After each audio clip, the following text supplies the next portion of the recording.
Vazirlik katta loyihaga qo'l urgan, ya'ni byudjeti 50 milliard so'm bo'lgan tanlov e'lon qildi. Mazkur tanlov haqida batafsil ma'lumot olish maqsadida studiyamizga vazirlik mutasaddilarini taklif etganmiz. Innovatsion rivojlanish vazirligi boshqarma boshlig'i Baxtinur Xudanov, Innovatsion rivojlanish vazirligi qoshidagi Ilg'or texnologiyalar markazi direktori Shahlo Turdiqulova. Assalomu alaykum. Studiyamizga xush kelibsiz. Mazkur tanlovga yoshlarning qiziqishi juda ham yuqori bo'lmoqda va muharririyatimizga ham batafsil ma'lumot olish istagida murojaat qilganlar ko'plab topiladi. Dastlabki savolimiz, tanlov qaysi yo'nalishlarda o'tkaziladi va shu haqida bizga ma'lumot bersangiz. Ushbu tanlov deyarli barcha, demak, iqtisodiyotning barcha sohalarida, bu aytaylik, ta'lim bo'ladimi, ishlab chiqarish bo'ladimi, iqtisod bo'ladimi yoki sog'liq saqlash bo'ladimi, barcha yo'nalishlarda demak o'tkazilyapti va bular 4 xil kategoriyaga bo'lingan. Bulardan birinchisi innovatsion loyihalar, ikkinchisi ilmiy tadqiqot loyihalari, uchinchisi tajriba konstruktor loyihalari va startap loyihalari. Tanlovda qatnashuvchilarning yoshi chegaralanganmi va ulardan qanday hujjatlar talab etiladi? Tanlovga qatnashuvchilarning yoshi bu yerda chegaralanmagan. Ulardan talab etiladigan hujjatlar, bir nechta hujjatlar talab etiladi. Bularning asosiylarini sanab o'tsam, ulardan biri, demak, tanlovga qatnashish uchun ariza beriladi va arizada u yerda o'sha tanlovda ishtirok etuvchilar haqidagi ma'lumotlar rezyumesi keltirib o'tiladi va asosiy hujjatlardan biri ushbu loyihani, demak, biznes rejasi. Qanaqa qilib shu, demak, loyihada ishtirok etadi, qanaqa loyihasi uchun mablag'lar kerak bo'ladi va buni yo'naltirilganligi. Yana bir narsa shu o'rinda aytib o'tish kerak. Tanlovga hujjat topshirilgandan keyin buni, demak, ko'rib chiqish komissiyasi asosan ularni yangi ish o'rni yaratilishiga va O'zbekiston uchun qanaqa ertaga samara olib kelishiga ko'proq e'tibor beriladi. Baxtinur aka, tanlovga hujjatlar qabul qilinayotganligidan xabarimiz bor va bu qaysi sanagacha davom etadi? Demak, tanlovga hujjatlarni qabul qilish joriy yilning 6-oktyabrigacha davom etadi. Baxtinur aka, tanlov g'oliblari qaysi sanada e'lon qilinadi va ularni rag'batlantirish qanday yo'sinda amalga oshiriladi?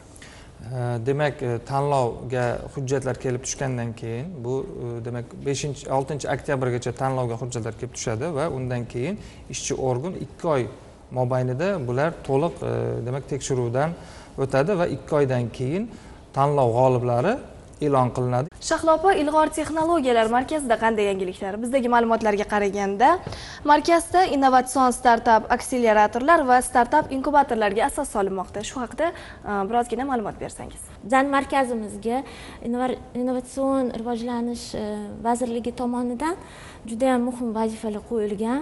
Ularni biri shu bizning olimlarimizni ilmiy ishlanmalarini joriy etishga, tijoratlantirishga yordam berish vazifasi qo'yilgan. Yosh tadqiqotchilar bizning markazimizga kelib, 6 oy mobaynida shu g'oyasini ishlanmasini oxirigacha yetib borishga, olib borishga biz imkoniyat beramiz.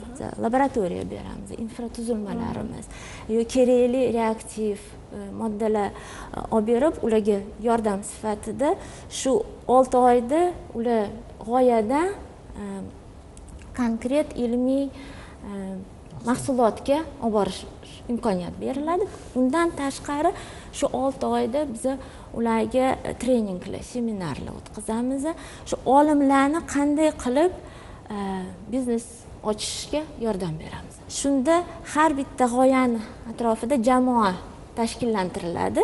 Bu 2-3 ta olim bo'lsa, bularni yoniga tijoratlantirishga yordam beradigan iqtisodchilar, marketologlar, huquqshunoslar yig'ilib, o'sha bitta jamoa bo'lib, ular 6 oy mobaynida birga ishlashadi. Shahlo opa, bu loyihaga kimlar ishtirok etishi mumkin va eng yaxshi deb topilgan loyihalar moliyalashtiriladi?mi? Biz yosh olimlarni, talabalarni, iqtisodchilarni, marketologlarni, menejerlarni, huquqshunos, dizayner va aspirant, doktorantlarni biz jalb qilamiz.